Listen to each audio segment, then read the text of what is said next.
Hello, everybody. This is Mark Holthe, Canadian immigration lawyer, ex-immigration officer, and former high school teacher, coming to you live back in my office here at Stringham LLP today, Tuesday. Let's see, what is it today? It is January the 22nd. Today, for those who are tuning in live, I am running a little bit behind, so I'm sure many people who were expecting it to go live at noon didn't see my notification that I was going to be starting at 12:30, and then my meeting outside the office required me to push it back another 15 minutes. So thanks so much for all of your patience as I have been doing my very, very best to get this episode off in a very, very busy time for me here in my office. I just got back from an awesome vacation in Maui, and obviously, just because I'm gone doesn't mean that the work stops or waits for me. So it's been piling up, and I've been frantically trying to stay on top of as much as I can, while at the same time making sure that I get this episode of our Express Entry Live question and answer series out to all of you again. So thanks for those of you who are tuning in live on the Express Entry Law private Facebook page, as well as, and I guess it's a group, and as well as all of you out there on YouTube land who are watching the recording of this video on the Canadian Immigration Institute. So I'm just getting a few things set up here, waiting for people to realize, hey, Mark is live now, and to tune in. So we'll wait for a little bit for people to connect, and I will pull up our session here live and just test it out and see how the sound is.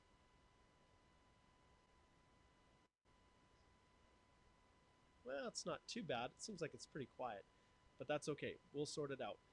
Those of you who are tuning in, let me know where you're listening from. I love to see that. That's probably one of the highlights is getting to see where everybody's tuning in from. All right. So, okay, we've got Yadwinder there. We've got Usman. We've got Krish that is all tuning in. Hey, guys. Um, Okay, and Yadwinder's already thrown out some questions. Excellent. Okay, hold off, Yadwinder, because I am actually going to dive in and start answering you guys' live questions right away.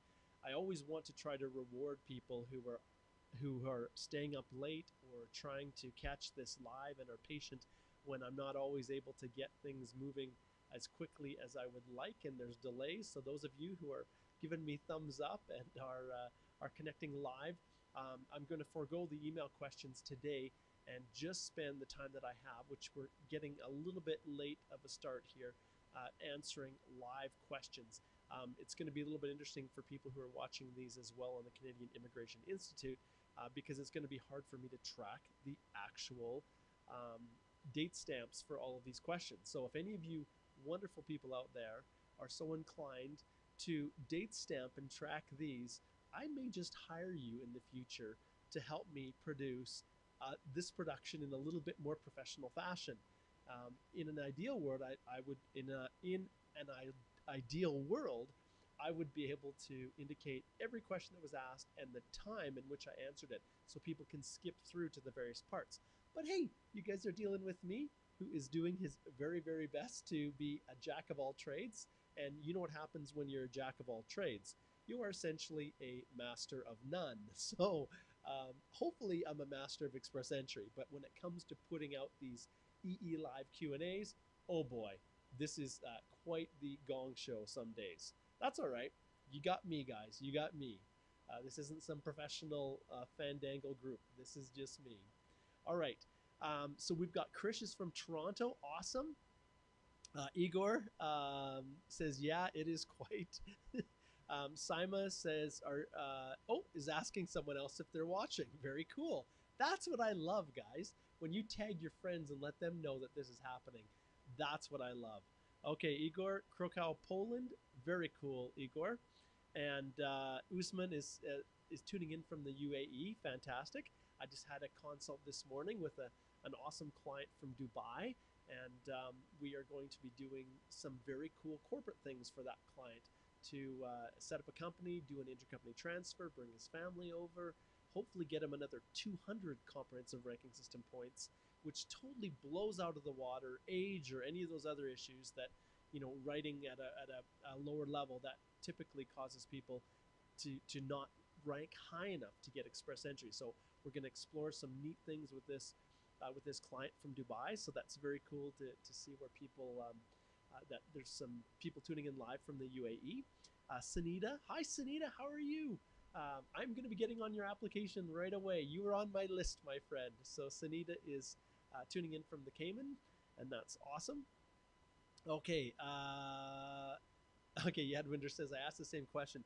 Yadwinder, I think maybe the reason I didn't answer some of those questions is they might have been too long to address, but we'll definitely see if we can do that. Okay, Amit is from India. Excellent. Thanks for tuning in so late. It must be just about 1:30 a.m. there, or shortly after 1 o'clock in the morning. Agnes is also, oh, Agnes is from Dubai. Very cool. And then Kevin says, how does CIC verify foreign work experience? Kevin, I'm going to tell you, I just did an episode live from Maui where I talked about that specific topic. So if you go back to and I'm going to share my screen and I'll show you. So you go back here to, I'm going to back up the train here. At the top of your Facebook, our group here, if I can track it down. Sometimes this doesn't cooperate with me. Close this. I don't want it restored. Let's see if I can get up to it. For whatever reason, in our group, it's not showing. Give me a second. I'm going to jump back here. I'm going to go up to the top. So if you are looking on your desktop or on your handheld, there's a section called announcements right here at the top. And right here, you'll see I have like 20 past announcements, so I haven't deleted any of them. If you click on see all, in here, you will see this one right here. And it was a little bit disjointed because I had problems with the feed and the computer timed out. But hey, I was broadcasting from Maui, so what do you expect? So at the Fairmont Kealani. Anyways, this episode right here in the announcements, if you watch it, and you may have to watch a little bit because ultimately this broadcast, there was a, um, yes, yeah, yeah. And that's why I need to put my phone on Do Not Disturb. Our receptionist was just checking to see if I was here in the office. So I now have my phone on Do Not Disturb. This is real life, guys. This is what it's like as an immigration lawyer trying to do this free live Q&A for all my awesome friends out there, and at the same time try to be an immigration lawyer during the day in a very busy firm. Okay, so anyways, back to this here. As you can see, we have, I'm just going to make sure that I've got this in the right place. I'm actually going to see if I can move this. I'm not sure, maybe there, that I think will be a better spot for it. Anyways, and then we can just pull that up. Okay, so with this here, you'll see that there, within the announcements here, this is where you can access it. So these past videos are often always posted here. This one I have not yet had a chance to upload to the Canadian Immigration Institute. Oh, and that doesn't work. That's why I put it there, is because it's right there. Okay, I guess I'll be putting that back. Wow, guys, this is quite the deal today. It has been crazy. I was doing training all morning from 9 to 12 for this other organization that I'm a part of. And I don't know if you guys are familiar with networking groups called BNI, Business Networking International. There's chapters all over the world. Well, I have a chapter that I'm a part of here in Lethbridge, and I had training going on this morning. Horrible time because I have a whole bunch of client work, like Sunita's application, that I've got to get all prepared and ready to get out. Okay, anyways, this is where you can watch the video. In this video, I talk about kind of the process that an officer goes through in order to assess work experience, including things that might trigger the need for more heightened inspection. In other words, going and actually contacting an employer, or emailing the main contact person, or in some crazy situations, which are very rare, they may even do a site visit for one of the visa offices. Although that happens quite rarely. If they don't believe your work history is genuine, they tend to just refuse it versus go and do any significant investigation. Okay, so there's that. So that's what I would direct you to. And I'll just go back into, actually, I'm going to back up that. And I'm going to go back into our live feed here if I can find it. Wow, it is one busy day, guys. Okay, back to group discussion. Here we go. And then I'll pull up the questions again here. And hopefully everybody's seeing everything okay. Okay, so Yadwinder had a question. Okay, we're scrolling down here to where we left off from. Um, okay, yes, okay, so that was Kevin's. All right, so we have Ammon from Morocco, very cool. Yadwinder from India, yes. Rajiv's India. Miguel is Algeria. Wow, this is a great turnout for an episode that is totally unstructured, where I totally missed the start date. You guys are awesome. You guys are so patient. Okay, and then Krish says, I want to apply for NOC B. Krish, I actually got your email and that you had sent in. So you had asked a question. You said, I want to apply for NOC B under Canadian Experience class with 5.5 in writing. Is that okay? I have 447 points. Okay, well, I want to ask the question, Krish, and you can answer it as we go down. Did you write the CELPIP? So is that a 5.5 in the CELPIP, or is that a 5.5 score on the IELTS exam? So you tell me, and then I'll circle back to your question. Um, at the end of the day, with 447 points, you're probably going to be high enough to receive an invitation to apply.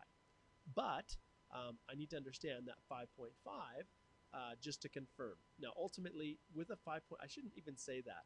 With the Canadian Experience class, if you're applying for a NOC B, a 5 CLB is all you need. As long as you just said 5.5 in writing, I'm assuming that your speaking, reading, and listening are all also above 5. But the minimum threshold for the Canadian Experience class is a CLB 5 if you're going through that program. But anyone outside of Canada through the federal skilled worker program, you need to have a minimum CLB 7, which is the minimum threshold. But understand, if you're outside of Canada with a CLB 7, Canadian language benchmark, it ain't going to happen. You need a 9 at least. And what is that CLB 9? That's that thing everybody's talking about. The IELTS, that magical 8777 formula. Well, the 8777 formula is 8 for listening and then 7 in the IELTS test for everything else. And many people run into that dreaded issue of having a 6.5 with your writing and being zero point 0.5 short of really getting that CLB 9 level, which maximizes your skill transferability factors. So there we have it. Okay, so we're cruising down here. Okay, now let's take a look here at Yadwinder, what your question is. Okay, so Yadwinder says, what is the status of a child who's born in Canada to parents who are permanent residents? If the child is a citizen by birth, do parents still have to maintain the 2 years out of 5 rule? If born outside Canada, to parents who are permanent residents, what is the process to sponsor the baby? What would be his status afterwards? Okay, so Yadwinder, first question, this, and you can see right here, neither of these, I think the reason I never answered them was because it's not directly related to express entry. But I'll answer this question. So any child that is born in Canada is a Canadian citizen. So you'll get your Canadian birth certificate and then you'll apply for Canadian passport. Essentially, that's it. There is no need to go through permanent residence. If you have a child that's a Canadian citizen and you are outside, you still, and you're Canadian, and you and your spouse are permanent residents of Canada, yes, you still have to maintain 2 years physically present in Canada out of the 5 year period immediately preceding the date you submit your permanent resident card application, at least your extension. And so for number one, the child, no, isn't going to allow you to avoid the need to actually be in Canada. Now, the next question, if born outside Canada, obviously that child is not a citizen, has no right, is not a permanent resident. The Canadian parents need to be physically present in Canada as permanent residents in order to sponsor that child to come to Canada as a dependent child of a permanent resident under the family class. So that's your situation, Yadwinder. So if you're in India, you're going to have to be able to return to Canada as permanent residents and then sponsor the child. There may be some other things. There may be a visitor, a temporary resident visa that you can get for the child to bring the child to Canada with you. But ultimately, you've got a bunch of issues that you'll need to resolve because obviously you're outside of Canada with concerns about maintaining residency. And obviously, when you have a child outside of Canada, then that makes it difficult because immigration could refuse to issue that TRV, thus causing you to be separated from that child. Okay, I'm not going to take the whole session to talk about something unrelated to express entry, but there you go. Okay, Zareen says, hi Mark, I've received my ITA on December 19th. That's fantastic. Great. Um, Now preparing my documents. My query is about my simultaneous employment. I've claimed points for my full-time employment in a software company where I worked from 2014. I also have a social partnership business which is registered in 2016, and I work in my free time.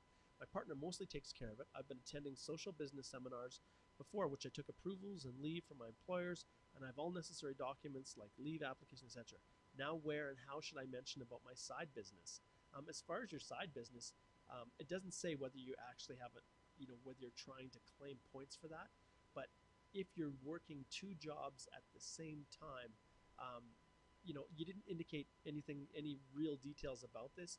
If it's not something that you need to claim comprehensive ranking system points for, then you would just indicate it in your personal history section, and that's where I would do it.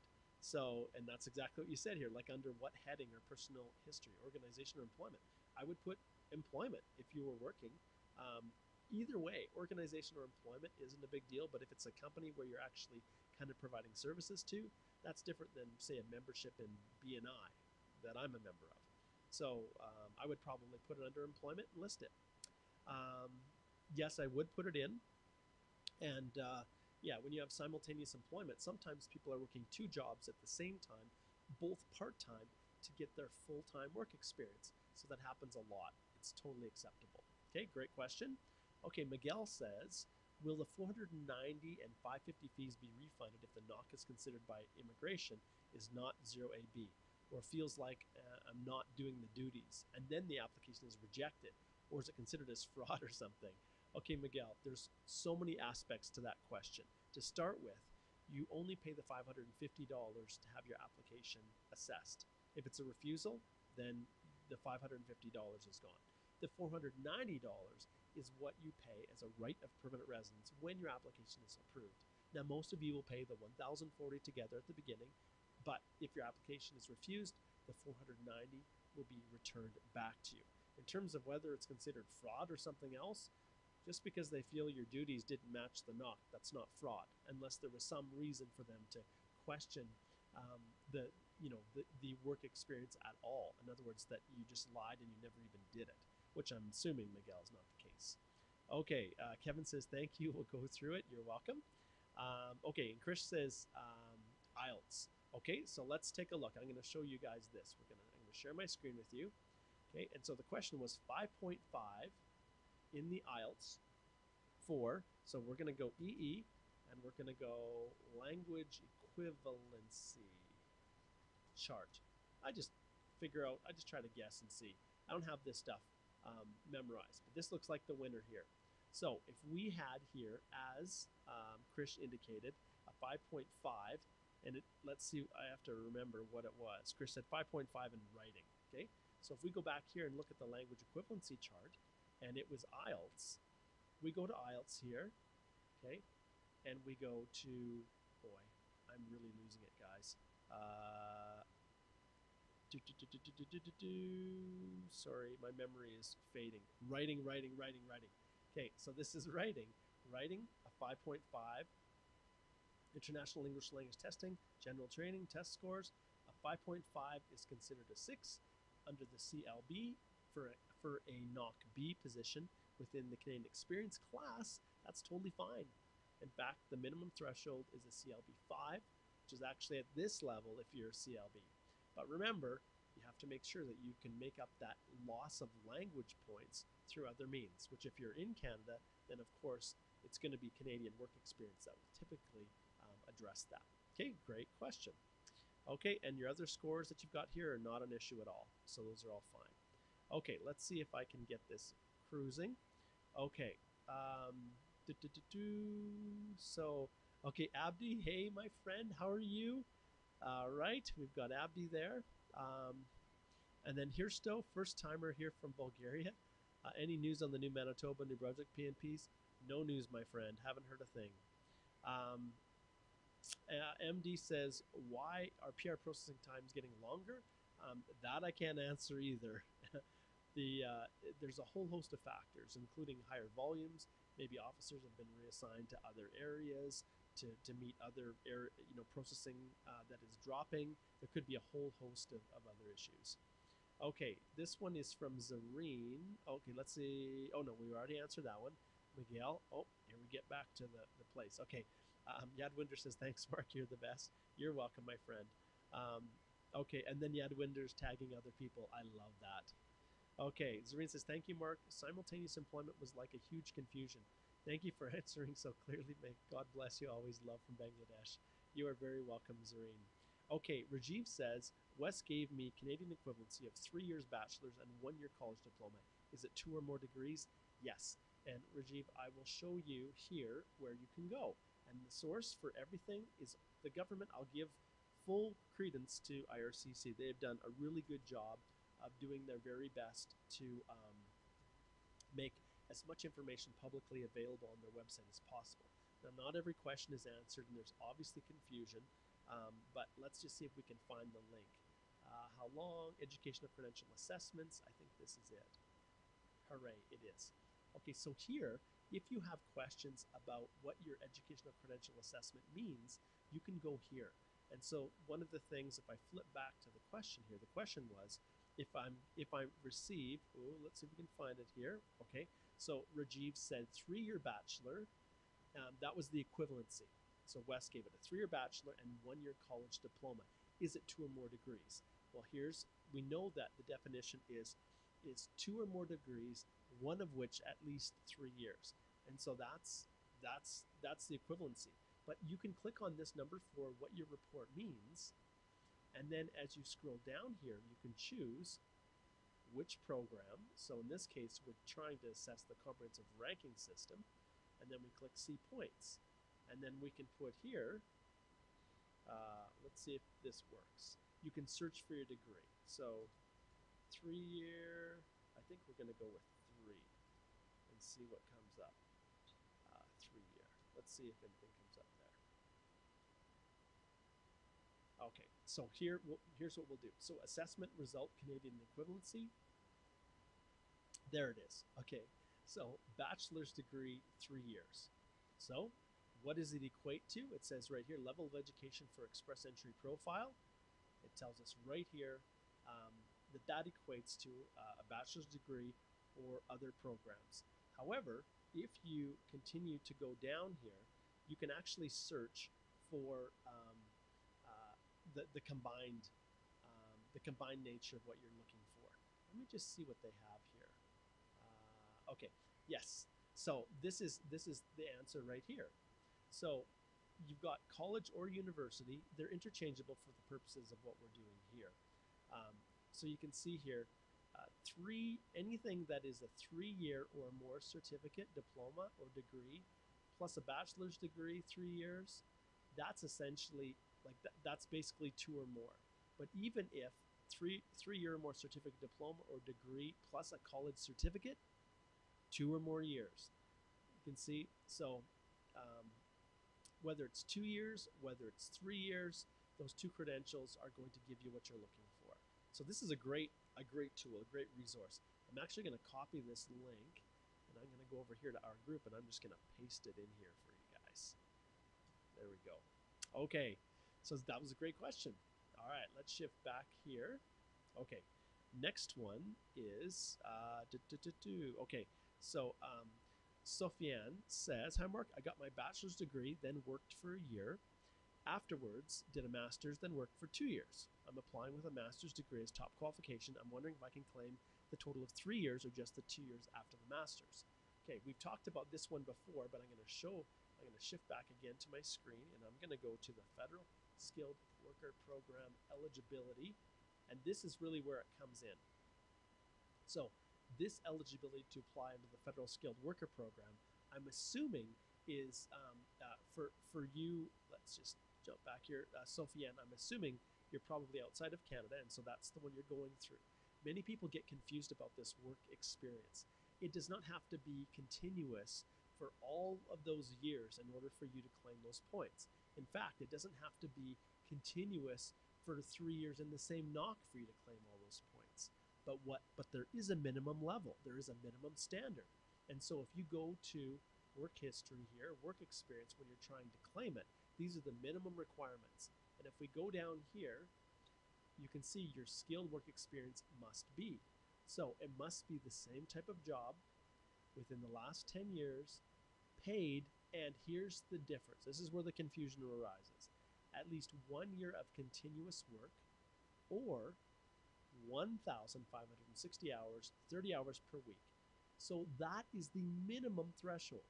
So once you meet that minimum threshold, then you can flip to the comprehensive ranking system and get work and get points for other knocks as well. Bits and pieces that are not all continuous, but the initial threshold has to be met to meet the eligibility criteria for the federal skilled worker program. And many of you don't even realize that that's actually happening when you're submitting you're assessing your eligibility to have your application entered into the express entry pool. There's a federal skilled worker program assessment, eligibility assessment. So once you've got that satisfied, then there's not going to be any issues at all. So Sofiane, in this case, as long as you have at least that 1 year, which obviously you say you've got 2 years that you worked, it has to be full calendar years, at least 30 hours a week. If you're working full time, then you can choose one as your primary, the primary occupation, primary knock, and then the other one you can add in within your work history section of your profile to get you the extra points. Those 3 years that really boost your skill transferability points. All right, and in many cases they can make the difference between you getting an ITA and not. Okay, Rajiv says, I did not upload transcripts. I only uploaded the degree certificate, West report, and IELTS certificate. Did I miss the transcripts? Rajiv, I'm assuming that's within your EAPR. Often we'll see transcript requests when people are claiming Canadian education. But you will often read when you're submitting your education within the regular Federal Skilled Worker Program or CEC. But in your document checklist, if it's foreign education, it actually doesn't ask for WES. It asks for degrees, diplomas. I will often include my transcripts, but if you look at the little radio button, the instruction button, it doesn't specifically state that you need to provide transcripts. Although, and this is something I'm going to address with IRCC when we are on a panel, when I'm on a panel with them for express entry at our upcoming immigration, Canadian Immigration, Canadian Bar Association Immigration Conference that's happening in Winnipeg here in a few months. I will be on a panel with the officials from Ottawa discussing express entry. So that's something I'm going to bring up with them. But ultimately, sometimes you will see in your document checklist a request for the specific transcripts. So if that wasn't a specific request when you completed yours, then you're probably fine with just your degree. All right, but throwing in your West doesn't hurt as all. It doesn't hurt either. So that's just fine. Okay, Kevin says, what are your views on CRS range for this year? How many ITAs expected? Is based on so many assumptions. Still, if you can share your views, thank you. I honestly didn't believe that it was going to drop below 440 last year, but we saw one of the last draws was 439. But ultimately, it's not something that I really can speculate on. The more demand there is for the program, the more foreign nationals complete Canadian education. Because if you're low, what does everybody advise you? What are all those overseas agents trying to get you to do? Go take 1 year of Canadian education, or go to school, right, in Canada, because you're going to be able to get a post-grad work permit, get Canadian work experience. Well, more and more people are doing that, and the volumes of those people now are starting to come through the system where they're completing their education and they're getting their post-grads and they're getting Canadian work history. So ultimately, I think that only has one possibility, and that's to continue driving up the comprehensive ranking system. So those rounds of invitations. So I can only assume that the overall totals are going to increase in 2019. Okay, just because it's going to be more competitive. All right. Okay, Rajiv says, I did not upload transcripts. Yeah, got that one. Abdi says, Bob, after you finish you live, I want to talk to you. Thank you. Yes, Abdi, you bet. That's just fine. Okay, Rajiv says, no EAPR document checklist, only asks for degree. Okay, then you're good. You're totally good. All right. So as you guys can see, when people are asking about, okay, what are the totals and everything, while we wait for a few more comments here, and this episode today is going to be a little bit shorter, but let me share my screen with you again. And some people, they're wondering, well, how are these people knowing how many invitations are being given, or how many are left in this year. Well, what they do is they go here to this site right here, EE, and if we type in rounds of invitations, you could probably put IRCC or CIC, doesn't matter, but it's going to take you right here. And right here is where the rounds of invitations are actually broken down. And so you can see January the 9th, there was a round of invitations, 3,900 were extended, and the ministerial instructions were on January the 9th. The date and time of the invitation was January the 10th at 12:20 UTC, and it was 449, which was a little bit higher. But that's probably to be expected, I guess, because there was a little bit of delay. So if you want to see, okay, well, where are all the other ones? Then you just click on this, see previous rounds of previous rounds. So you can see the one before that was December 19th. So when you have a gap that's that long, going from December 19th until January the 9th, then more than likely there's going to be a larger draw, like you've seen here, which means often that the total threshold is a little bit higher. So those are some of the factors that people look at. Now, if you look here, so you click on this to see all the previous rounds of invitations, you can see where the totals were, and you can see this previous one, this was 439, and there was almost 4,000 that were extended. So, all right, so when we go through this here, and I'm going to jump back, you can see right here, as of that last draw on January the 9th, this is what it looked like. So actually I stand corrected, as of January the 3rd.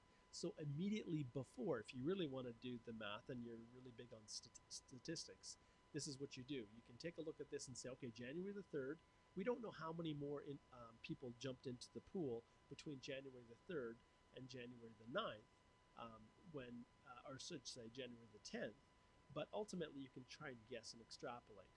So there was a bunch of people that had PNP nominations, 284, but the people from 451 to 600, there was 1,919 people that were in that range.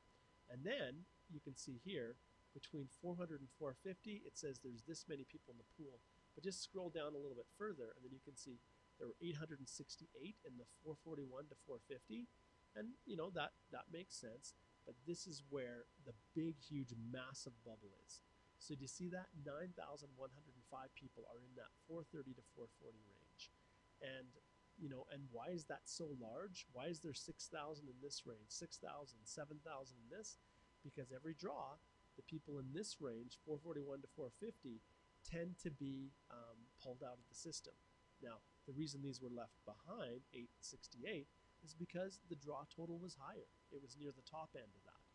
But these are probably going to get flushed out with another draw, a lot of these. And so this is where anything above 440 is really the sweet spot, at least it has been to this stage. And when you go back and you look, any drop, you can see even a little bit into the 440s is cutting into here. So anything at the 439 level, well, we know that the majority of these are probably 431 to 438, because just two draws previously, all of those massive amounts of people at the 439 range and the 440 were given invitations to apply. So you can have some fun with this. You can play around. You can see that if you're an individual that's in the low level, well, you're probably saying, well, why is there only 7,000 on average people in these lower levels? Well, largely it's because people time out, their profile expires, and they realize that the money they wasted paying that overseas agent or consultant is basically gone. They convince them to say, oh, you're eligible, you can apply. So then they put their profile in, paid the agent or consultant $1,000 Canadian or whatever they charge, and that representative knew they had no prayer of getting an ITA, but they dupe people. And so these numbers don't swell to 10 or 20,000, at least at this level, because people generally clue in that if they're not drawn and they're not at least at the level of 400, which is actually here, 400, I guess I should say right here, then, well, even then, they don't even have a prayer. So that's a little tip just to help you guys understand how these rounds of invitations work. And I think I'm going to make that the actual lead for my video when I post it on the Canadian Immigration Institute. All right, great. All right, let's flip back to our questions and see what additional questions people have. Okay, all right, so the next one, this is from, okay, Rajiv says, is translator a regulated skill in Canada? Well, it might be regulated, but it's not something that you can't qualify for. Because understand, if you are translating from your native language into English, you're going to be in pretty good shape if you're coming from a country that doesn't have a lot of those translators. But the burden to become regulated or certified with an association is not as high as, say, if you were a foreign trained engineer and you want to become an engineer in Canada. Okay. Okay, Anise says, as I am not willing to practice my pharmacist profession, as I have a master's in science degree, I went for West Credential Assessment instead of Canadian Board of Pharmacy Assessment. Is that fine? Sure, that's totally fine. I don't have any issues with that at all. But the reality is, without that formal certification, it's going to be hard to claim points. You've got your master's, so you don't need the professional designation, at least in, when I'm looking at this, depending upon the West result that came back. And you didn't say what your actual result was, Anise. But yeah, if you've got a master's, then who cares? You're not getting any more points. A master's is at the same level as a professional. So once again, if we shift back to the screen, and I'll pull up here, we'll call it the CRS criteria. And I open up that, and we scroll down to education here. You will see, so there's age, education, people with master's degrees or professional degrees. And what's on the list? Pharmacy right here is one of the potentials. Having a master's degree is fine. You're still getting the same amount of points as you would as if you were a professional pharmacist in that fashion. Okay, so we'll go back here. So we click back there. Okay, next question. Abdullah. Hi there, Mark. Glad you're back. Hey, Abdullah. Great to see you, my friend. Okay, hey there, Mark. Glad you're back from your vacations. I've signed the retainer agreement and have sent it to Billy. I would like to initiate the process as I'm targeting the first ITA for February. Perfect, Abdullah. We'll make sure that it gets done. Now that I'm back and engaged and I'm home for my holidays, absolutely, we'll get that moving forward right away. I'm really looking forward to work with you. Fantastic. I love it when my clients come on here. This is really cool because they've Sanita and Abdullah and Abdi, they've all they're all clients, and to be able to come on and connect is really cool. Okay, Visha says, can you briefly explain the Federal Skilled Trade Program? Okay, well, Visha, the best way. Can you please okay, so I will, Visha. I'll jump into this quick. So with any of this, the IRCC website is very good.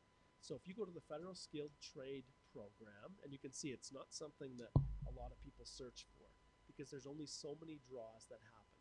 But right here, and I'll just put the link, I'll go back here, and I'm going to make sure that I'm sharing my screen with you. Okay, so I'm going to go back here, and I'm going to just paste that link in for you, Visha. So this is the information where you can go to access this site right here. And this is really the source of the basic requirements. The IRCC has done their very best to make this as clear and as understandable as possible. But when it comes to minimum requirements, you can see here. So there is obviously a minimum language level that you have to obtain. And you have to have at least 2 years of full-time work experience or an equal amount in part-time in your skilled trade within the last 5 years. So this is a little bit different than someone who's applying under the Federal Skilled Worker Program because you can go back 10 years. You have to meet the job requirements for that skilled trade as set out in the NOC, except for the need to have a certificate of qualifications. And so what are the job requirements? This is something that people often don't pay attention to, but the job requirements are actually set out. So let's go here. I'm going to pull up the NOC, and I'm going to go to NOC 2016 until they update it or change it. So we'll click on there, see if I can find it here. And then let's type in welder. That's a common one. So let's type in welder here. Okay, so there's welders and related machine operators. So if you go back here to eligibility, you'll see here, must meet the job requirements for the skill except for the need to have the certificate of qualification. So in here, most federal skilled worker program, people have to show that they can perform all the activities in the lead statement and that they have completed or performed a substantial number of these main duties. Well, when it comes to welders, these are the employment requirements. So if you're a welder, you have to have completed secondary, well, it says secondary school is usually required. That means that it's not mandatory. So wherever it says is usually means that it's not a mandatory requirement. Um, Completion of a 3-year apprenticeship program or a combination of over 3 years of work experience in a trade, and some college or industry training in welding is usually required to be eligible for trade certification. So once again, is usually means even that isn't mandatory. And then it gets into trade certification. It's compulsory in Alberta. So my province, you can't just come and practice as a welder. You actually have to get trade certification in order to work as a welder. But in all other provinces, it's voluntary. And then there's a red seal endorsement that's available, which is just fine, great, whatever. The reality is, what is required to, in terms of, if you look at the eligibility assessment, meet the job requirements for that skilled trade? Well, if we look here, what are the job requirements or employment requirements? Well, basically nothing, because in this case, everything is usually required, and that basically means it's not mandatory. All right, so we clear that hurdle. Then you have to have a valid job offer, and we've gone through this before, but basically what's a job offer? It's a company that either has obtained, and if we click on here, you can see federal skilled worker and CEC, federal skilled trade. This breaks it down. A valid job offer has to be made by up to 2 employers, continuous paid for at least 1 year after you become a permanent resident in a skilled trade occupation. So you actually have to be in one of these classifications. And these are the major groups: 7.2, 7.3, 8.2. People are wondering, well, what does that mean? Well, if we go back here, the major group is the first 2 digits of that knock. So 7.2, welders, we go back here, there's 7.2. So that's on the list. So welding is an occupation that fits under the program. But then, so you have to have the offer made up of all of these, which is easy. An employer writes a letter, includes this information in it, and says, hey, I want to offer Sally this welding position. Okay, well, that's not it. It can't just be that. There's more to it. The employer has to have either applied for what we call a permanent LMIA. That basically means that they've got approval from Service Canada um, to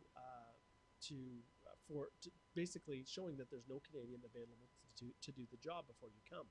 If you're currently working in Canada, then you have to be working for the employer listed on the work permit. Your work permit was based on an LMIA. You're authorized to work on the day you apply, as well as when your permanent resident application is issued. So you can't change employers. You have to stay with them. And your current employer is offering you the full-time job. And that's the one that is up here, containing this. Actually, if we go back here, I don't want to get too confusing, but that's the basic information here that they're, well, let's go back here. I guess it is on this one. We'll go here. Yes, that has, sorry, the valid job offer that has that information. So there's 3 options. The employer's obtained a permanent LMIA, which is not designed to support a work permit, but just to support your permanent residence. Or you're currently working in Canada on a work permit that's LMIA based, and these factors are met. So the employer's offered you the job, you're currently working for that employer, and you continue to work from the start of your application all the way through to getting your visa. Or you're working on a valid work permit that doesn't need an LMIA. Which, what are circumstances like that? Well, there's not a lot for the federal skilled trade program, but it still fits. So you're currently working for the employer on specified work permit.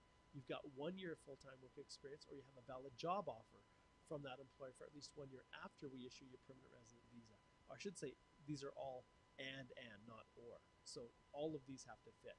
You have to have worked for 1 full year for that employer before you can qualify.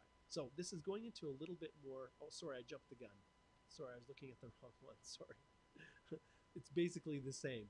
I don't think anything has changed here. This is all the same. And then you've got the valid work permit and is exempt from an LMIA. And yes, it's all the same. I was just reading from the wrong section. Okay, so that's essentially it. Those are the options. So then we're going to go back here and we're going to continue scrolling down. So you have a job offer. You've worked for 2 years within the last 5 years in an actual trade level position.